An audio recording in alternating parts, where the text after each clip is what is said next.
Eu tento implementar mudanças na minha vida, mas eu simplesmente não consigo. Eu começo a fazer as coisas e quando vê eu já larguei na metade do caminho. Por quê? Bom, uma das hipóteses que eu posso trazer aqui para vocês é que geralmente a gente costuma queimar a largada. A gente tende a começar a exigir mudanças muito grandes na nossa vida sem que a gente esteja preparado e sem que a gente tenha passado pelas fases do processo da mudança. Essas fases da mudança você pode encontrar no livro Changing for Good, de Prochaska, de Clement e Norcross. E lá eles estudaram as fases da mudança e identificaram um modelo transteórico para essa mudança. E o que eles observaram é que existem pelo menos umas 6 fases que a gente passa quando a gente realiza essas mudanças. E se a gente não estiver preparado para cada uma dessas fases, é muito provável que essa mudança irá falhar. Então segue aqui a dica. Quais são essas fases? A primeira, pré-contemplação. É aquela fase em que você não está muito ciente da necessidade de mudança. Geralmente é aquela fase em que a gente costuma culpar o outro, em que a gente fica falando, lá, o fulano fez e ele conseguiu e deu tudo certo com ele, então comigo vai dar tudo certo também. Ou então se eu quiser eu paro. Enfim, a gente ainda não tem muita consciência. Então, nessa fase aqui, a parte mais importante é tomar uma consciência do porquê é importante mudar e como isso vai impactar na sua vida. É uma das fases mais difíceis. É porque geralmente nessa fase quem quer que a gente mude é o outro. E se o outro fica falando muito, a gente tende a não escutar. Então, é uma fase que requer muita consciência, requer muita reflexão. Para a gente sair dessa fase, a gente precisa receber alguma informação muito grande, ou então a gente precisa passar por uma experiência, às vezes, muito forte, para que daí sim a gente tenha ali um estopim para conseguir mudar. Mas a gente também pode contar com a ajuda de um psicoterapeuta, caso a gente sinta que precisa mudar alguma coisa, mas não sabe exatamente o que. O psicoterapeuta pode atuar nesse momento aí, para tomada de consciência. E aí, em seguida, vem a fase da contemplação, que é quando você começa a estudar sobre esse processo de mudança. O que você precisa fazer? Qual que é o problema? Eu descobri que minha questão... No livro, eles utilizam bastante a questão do fumo, né?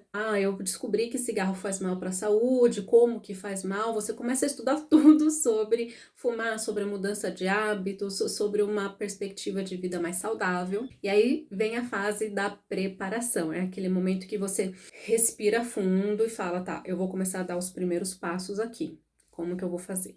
No caso do emagrecimento, por exemplo, é um momento em que você pode começar a fazer pequenas mudanças, né? Você fala, tá bom, já que eu tenho que começar uma alimentação saudável e eu tenho que começar a praticar exercícios físicos, talvez agora dê pra eu cortar o açúcar do cafezinho, talvez agora eu possa ir ali na academia, ver qual que é a mais próxima do meu bairro, posso falar para as pessoas, assumir um compromisso público com aquilo que eu pretendo fazer. Isso costuma ajudar bastante. Esse compromisso público é uma forma de você externalizar o seu compromisso. Você pode fazer um contrato consigo mesmo, você pode falar para o seu terapeuta, você pode falar para as pessoas próximas a você. E aí você se prepara, respira e é impulsionado ali para a fase da ação, que é aquela fase que é a mais fácil da gente enxergar. É a fase em que você está seguindo seu plano alimentar certinho, é a fase que você está indo lá para academia, é a fase que as pessoas estão vendo que você não está fumando, né? É o momento que você deixa de passar perto do bar, caso você esteja tentando parar de consumir álcool. Ou seja, a fase mais evidente, mas entenda, para você conseguir chegar na fase da ação, teve toda uma construção por trás, teve a tomada de consciência, teve a preparação, você começou a construir energia para você conseguir realmente agir. Geralmente as pessoas querem pular as etapas, ela quer sair logo lá do estágio da pré-contemplação para a ação.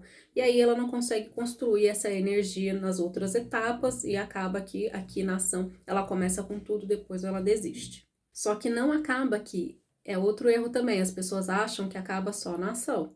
Só que não é bem assim. Depois da ação, tem que vir a fase da manutenção, tem que ser vigilante, o processo é contínuo. Durante a fase da manutenção, você vai trabalhar formas de prevenção à recaída. É quando você vai estudar cenários em que as pessoas vão te chamar para festas e vai ter álcool lá, e aí você vai ter que saber o que fazer e como fazer, para você evitar consumir esse álcool. Essa fase em que você vai desenvolver estratégias para você conseguir evitar retornar lá para a fase de pré-contemplação, por exemplo. Em muitos casos, a questão se encerra aqui. Você vai ficar boa parte da sua vida nesse processo de manutenção. Se você é uma pessoa que finalmente conseguiu adquirir uma dieta saudável e conseguiu fazer exercícios de forma regular durante a semana, você terá que estar sempre vigilante para manter esse estilo de vida ao longo da sua vida. É uma manutenção do peso novo que você ganhou, desse estilo de vida novo que você conquistou. Aqui entra também a manutenção de pessoas que estão lidando com algum transtorno por uso de substâncias. A pessoa vai ter que passar o restante da vida dela em manutenção, sempre vigilante para manter os ganhos de todas essas fases. E por último, aí talvez a mais controversa, não é para todo mundo, que é a fase da finalização, que é quando você não tem que ficar se preocupando de forma muito ativa em fazer a manutenção. Você já absorveu aqueles hábitos, aquilo já é muito natural para você e dificilmente você vai voltar lá para o estágio da pré-contemplação. Mas no geral a gente acaba firmando ali um compromisso com a manutenção, que é um pouco mais garantido. Esses estágios da mudança não são lineares. Você pode começar na pré-contemplação, você pode chegar até a ação, mas aí você pode retornar ali para o estágio da preparação. E é aqui que muita gente desiste. Por quê? Porque as pessoas acham que é um processo linear. E aí quando elas falham, elas falam, eu nunca vou conseguir. E aí elas desistem de vez. Só que não é assim. Você vai, você conquista um pouquinho, aí você retorna algumas casinhas, aí depois você tem outra conquista.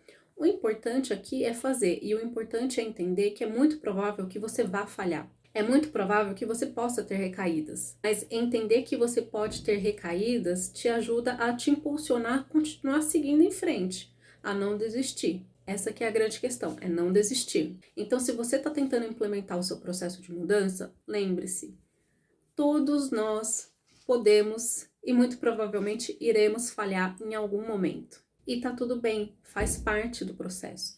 A questão é, você não precisa abandonar tudo, você pode recomeçar. A falha é muito mais parte do processo do que qualquer outra coisa. Continue seguindo em frente, persista, se precisar de ajuda, busque ajuda para você entender em qual fase você realmente está. É muito mais eficaz você entender em qual fase você se encontra e agir de acordo com aquela fase para você se preparar para a fase seguinte do que você tentar ficar pulando de fases. Então, se precisar de ajuda, busque por essa ajuda.